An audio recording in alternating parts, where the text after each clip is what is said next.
रविवार की बीती रात करीब 2 बजे 9 घरों में लगभग आधा करोड़ की हुई चोरी। बताया जाता है कि मरकच्चो थाना क्षेत्र में पुलिस प्रशासन सुस्त, जहां चोर और डकैत हैं दुरुस्त। वहीं थाना क्षेत्र के ग्राम गगरे सिंगा और योगी में अज्ञात चोरों द्वारा अब्दुल रजाक पिता स्वर्गीय करीम मियां के घर 11,000 नगद राशि और लगभग 2 लाख के सोना चांदी के जेवरात, वहीं ईश्वर साहब और बाबूलाल साहब दोनों के पिता स्वर्गीय सीतो साहब, जिसके घर पर बेटी शादी के लिए जमीन बेचकर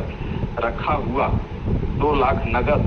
और करीब 3 लाख के सोना चांदी के जेवरात, वासुदेव साहब,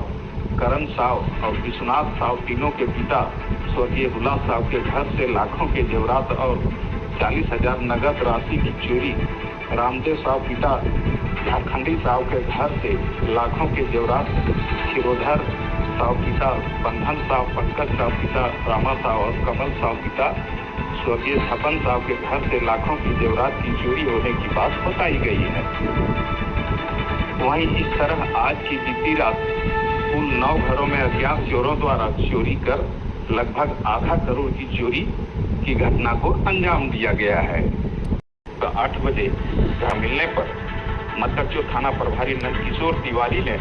चोरी हुए घरों पर पहुंचकर घटना के जायजा लिया, जहां पूर्व जिला परिषद सदस्य सह वर्तमान जिला परिषद प्रतिनिधि राजकुमार यादव ने बताया कि हमारे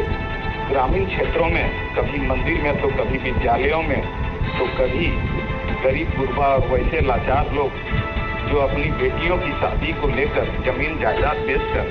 किसी तरह लाखों रुपये की व्यवस्था किए, परंतु पुलिस प्रशासन की कुव्यवस्था और लापरवाही के कारण हमारे गांव गगरे सिंगा के लगभग 10 घरों में आज जो बड़ी मात्रा में करीब आधा करोड़ की चोरी की घटना को अंजाम दिया गया है। और इसी बीच पुलिस गश्ती की टीम केवल रोड पर हाईवा और बालू के ट्रैक्टरों के पीछे उसकी जांच में लगी रहती है, जिससे स्पष्ट होता है कि कभी भी प्रशासन के इस रवैये से क्षेत्र की जनता बिल्कुल असुरक्षित महसूस कर रही है।